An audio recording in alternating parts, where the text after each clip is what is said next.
ભાઈએ કીધું કે ગેનીબેન અમે તો 2 વખત તમારું મામેરું ભર્યું અને હવે આજે હું દિયોદર તાલુકા અને બાકીના જે તાલુકા છે એમની પાસે અધૂરું મામેરું પૂરું કરવા માટે આવી છું.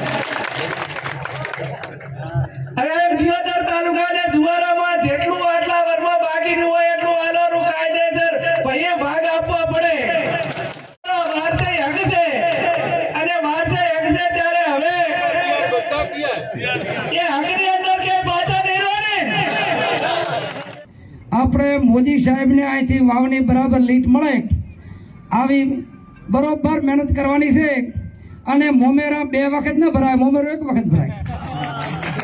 મોમેરો 1 વખત ભરાય એટલે હાલના મોમેરું ભરવાનું છે ને પૂરેપૂરું સલકાવવું જોઈએ. આવી હવને મારી નમ્ર વિનંતી છે. ટૂંક સમયમાં મારા 3 પ્રજ્ઞા વાવ થરાદ સોઈગામ ભૂદેવાની મીટિંગ બોલાવી અને તન મન કોઈનું આડાવડું છે અમે ભાજપ તરફમાં તન મન ધનથી ખભે ખભે મિલાવી અને રેખાબેનને બહુમતીથી જીતાડશો.